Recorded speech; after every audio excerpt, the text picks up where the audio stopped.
আসসালামু আলাইকুম। Hello viewers, আশা করি ভালো আছেন। এমএআই টেক টিপসের আরও একটি নতুন এপিসোডে আপনাকে স্বাগত। তো আজকে আমি আপনাদের সামনে যে বিষয়টি শেয়ার করব, সে বিষয়টি আপনি ভিডিও থাম্বনেল দেখে অবশ্যই বুঝে গেছেন। তো চলেন বেশি কথা না বলে সরাসরি কাজে চলে যাই। তো আপনি যদি আমার চ্যানেলে নতুন ভিজিটর হয়ে থাকেন তাহলে প্লিজ অবশ্যই চ্যানেলটিকে সাবস্ক্রাইব করবেন এবং ভিডিওটি ভালো লাগলে অবশ্যই লাইক শেয়ার কমেন্ট করতে ভুলবেন না। তো চলেন সরাসরি কাজ চলে যাই। Welcome back.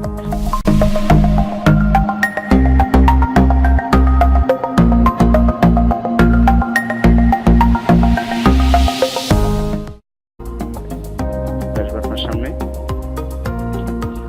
তো আমাদেরকে প্রথমে কর্নারে যেতে হবে। কর্নারে আসার পর এই আইকনে স্পিকার আইকনে এখানে রাইট বাটন ক্লিক করবেন। রাইট বাটন ক্লিক করার পর এখানে প্লেব্যাক ডিভাইস নামে একটি অপশন আছে, এখানে ক্লিক করবেন। এখানে ক্লিক করার পর এই অপশনটি চলে আসবে আপনার সামনে। অপশনটি আসার পর এখানে রেকর্ডিং নামে একটি অপশন আছে, এখানে ক্লিক করবেন। ক্লিক করার পর এই যে এখানে পিসির সাথে আমার মাইক্রোফোন কানেক্ট করা, এই জন্য এই আইকনটা শো করতেছে। আপনি যখন কানেক্ট করবেন তখন আপনার এরকম শো করবে। তো এটার উপর ডাবল ক্লিক করবেন। ডাবল ক্লিক করার পর এখানে 3 নাম্বার লেভেল অপশন আসবে। এখানে আসার পর এই যে এখানে মাইক্রোফোন ভলিউম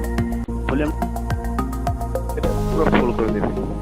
আর এখানে মাইক্রোফোন বুস্ট এটা ফুল না করলে চলবে, এখানে মাঝামাঝি রাখবেন।